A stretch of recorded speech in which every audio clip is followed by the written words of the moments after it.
Well, Friday night came along and it did. This final series is ridiculous. He's going to go the regulation drop punt. Have a look at that! It's like an arrow! Packley onto the boot. Got a clean snap. It's there. It's touched off the boot. No mark. Offhand goal. Brisbane have kicked the goal. Danaher's got it.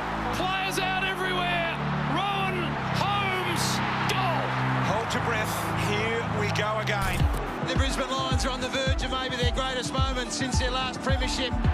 Angus Brayshaw streaming forward. He might go all the way. I reckon he has. Angus Brayshaw. Massive. It's taken by Bailey. Zach Bailey. Got it. Hipwood's been really good. He wins this one and can stretch away. Cameron gets on his bike. Long from Hipwood. Cameron out the back. Did he mark that inside? I reckon he did. Charlie! What about that? That was enormous. Out the back comes Bailey. Bailey with superior speed. Right there, it kicks the sealer. They're up by 20. They're going to the prelim. This could be a win for the ages. This is a massive moment for this footy club. This ball goes out there in all sorts. Lever keeps it in and gone. That is enormous. Now going to be 50. Jake Lever, what are you thinking? That is all she wrote. Stand up, Brisbane fans.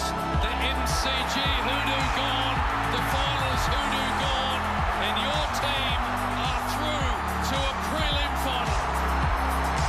This crazy 2022 final series continues, and if you're a Brisbane Lions supporter, I doubt very much whether you've had a prouder moment than this. That was Friday night, and if you are a Brisbane Lions fan, you are the proudest supporter group in the moment. They, as I said off the top, stared down their demons. 28 points down with 3 seconds to go in the second quarter. Everything that you were worried about as a Brisbane fan going into that game had played itself out. Got themselves back on terms to some degree, but still, 5-goal margin against the team who've had their measure. Yeah. It looked awful for them. Well, when you consider the range of challenges that they were facing coming into the game. So the finals record, which we'd spoken about a lot. Yep. The fact that Melbourne had beaten them up, they'd bullied them, and the MCG record, that's a fair range of issues to have to overcome. Then you come out in the first quarter, and it looked like an 80-point smashing. So the ball use of Brisbane wasn't working, and the intensity in contests. This is what I thought was most telling early. So not going back hard enough, one-handed efforts. Their willingness, I thought, to put their bodies on the line. You've got to mark that footy and really commit their bodies early in the game, I thought was poor. And so to then be able to come out post-half-time and do what they did made it all the more incredible. I think the first 20 minutes was as good a footy as Melbourne have played, certainly Look at this. for 12 weeks. And it was exacerbated by those sorts of mistakes. But probably the last 10 minutes, Jace, of the first quarter, they just got it back on their terms. They had the ball live in their half and they stopped the bleeding to some degree. It was an incredible contrast, first half to second half, wasn't it? I mean, pressure's been a factor in every final thus far, but the way they were able to turn around, so they upped the ante with their pressure, and guess what? Melbourne couldn't handle it. This sort of stuff, you didn't see it in the first half, but all of a sudden they said, no, it's time to put a cape on, let's be the superheroes, let's be the tough men, and let's start doing to the opposition what they've traditionally been doing to us. And they made off the charts 214, the ranking.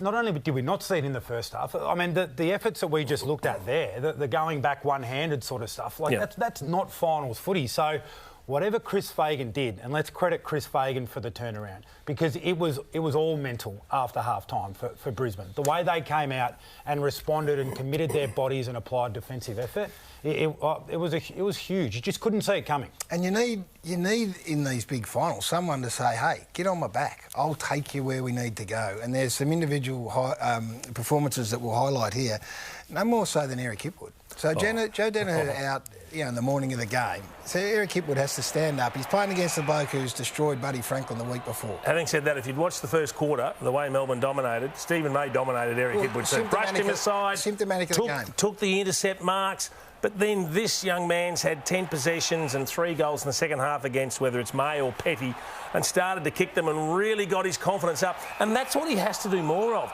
It's no good standing up on the wing for the long kick trying to outbody a Stephen May. Use your weapons. He's got pace, he can lead, and all of a sudden he looked a different player. But again, in the hostile environment, it wasn't one of these Brisbane Lions home Gabba games where you started to get a feel-good from the crowd. You had to do it against all the odds. Well, that's why he grows as a player on the back of that. I think he's been a player in the past that he's helped them win by more. Yep. He hasn't necessarily been the one to stand up and drag them across the line. That's two good finals now. That is, which poses the question, what do they do this week? Is there a world in which Joe Danaher doesn't come back into that lineup and you go with the two talls? I understand they had to have the three going up against the Gawn and Jackson combination.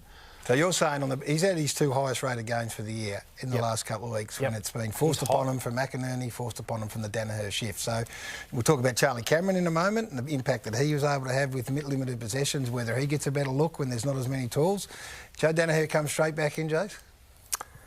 Well, given he just won you a final 2 weeks ago with the last kick of the game, it's hard not to. He's one of their marquee players, isn't it? I get what you're saying. He kicked the last goal. He didn't win them the final. No, because he had a poor game as a general rule. Yeah. But the way it unfolded, I mean, as your marquee forward, how do you sit there and say, no, we're not going to play him? Be brave. You've got to back him in. You've got to trust him. But they looked better on the deck. They looked their forward pressure. The ball didn't walk out of their forward line. Charlie Cameron got more involved as a byproduct. Well, you say he got more involved. He kicked 3 goals, which was a great return. He had 4 kicks for the game. But this is the key to it. In a final, you don't have to dominate.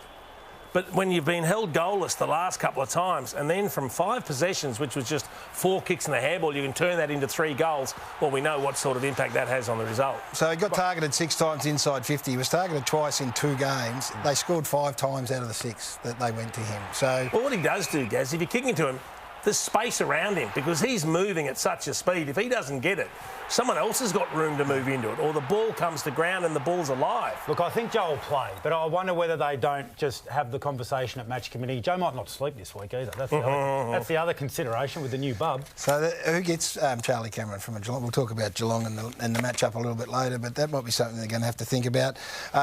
So turn our attention to Melbourne. So a team that's won in the premiership and broke the drought, come off the back of that premiership and win the first 10 games of the year. So they're 10 and zip at the halfway mark of the season. They've been bundled out in straight sets. It's a fail. It's a fail by any stretch. It was inconceivable at round 10 that we would be sitting here talking about Melbourne not playing in a preliminary final. I mean, we're framing markets around an undefeated season and talking about a dynasty, you know, what Richmond have been able to do. So, I mean, it's the fall from grace has been stunning. And I think it was all encapsulated, pretty much their entire season, within 4 quarters of footy on Friday night.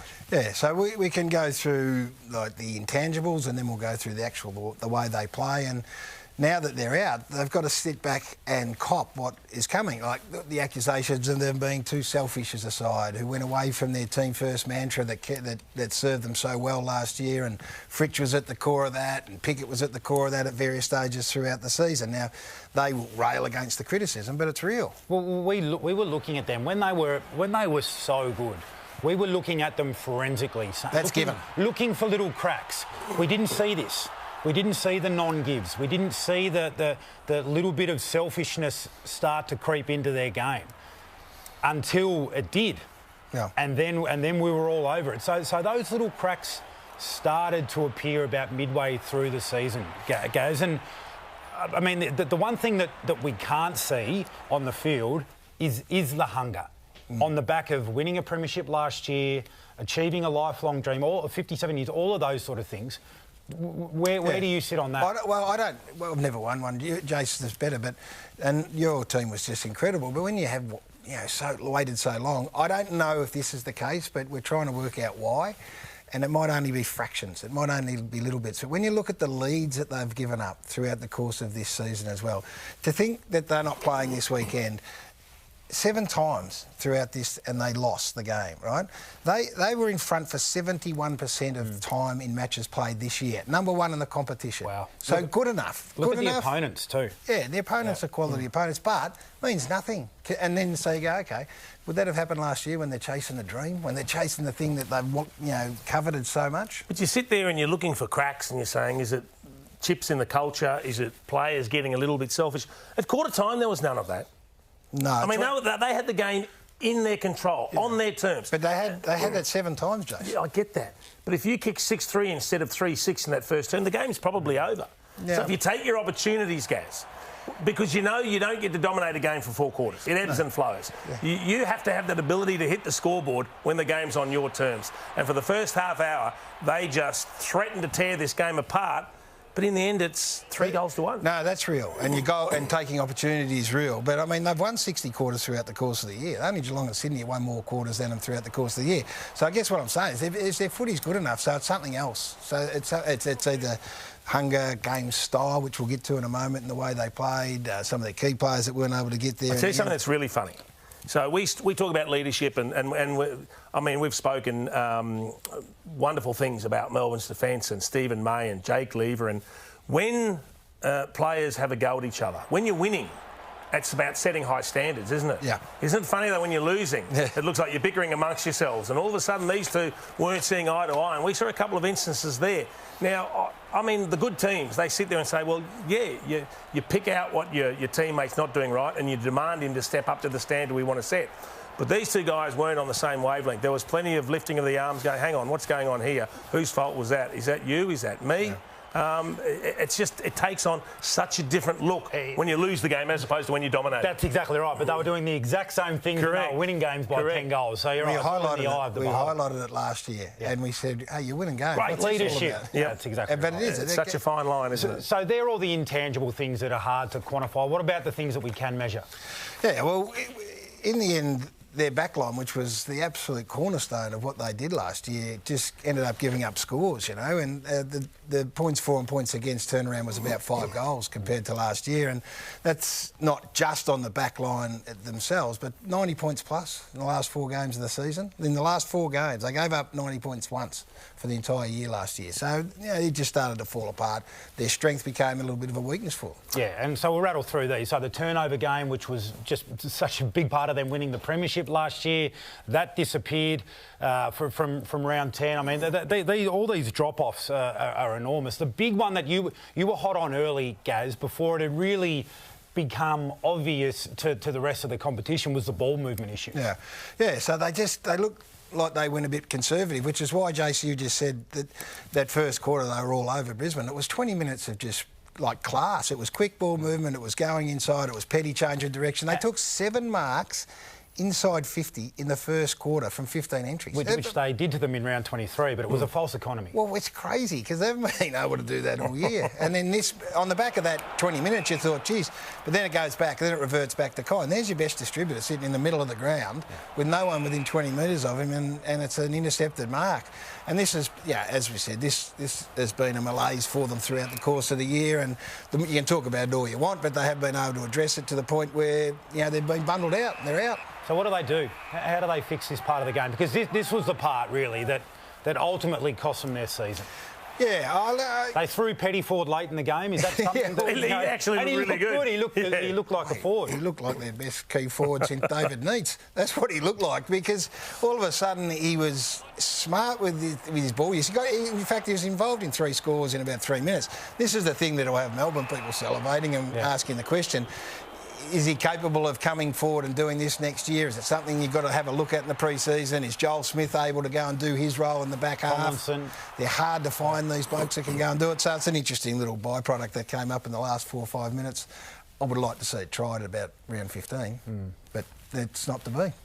Yeah, also it's a little bit easier when you just swing forward and no one's really paying attention to you, as opposed to starting there as a key forward and all of a sudden saying, well, I've been a great defender, I'll just now be a great forward. Yeah, so we'll just wrap up Melbourne then. So Melbourne fans are sitting at home, they're thinking, back-to-back premierships, maybe 3 in a row, all of a sudden they're out. So what happens in 2023? Is it a regroup, regather, and reload and go again? Oh, yeah, I don't think they're falling off quickly, Melbourne. There's far too much talent on this list. They play a style that...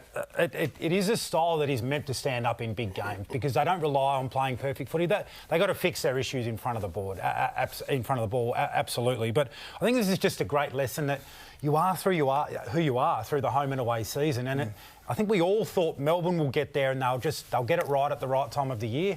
It's too hard to do. Footy's too hard a game, particularly when the opposition come out after half-time and dish up what Brisbane did. And Simon Goodwin summed it up. It says your vulnerabilities become exposed under the heat of finals footy, and it came to the fore in the past couple of weeks. And credit is to be given to both Sydney and Brisbane, who were able to get through. One of those stars is Hugh McCluggage.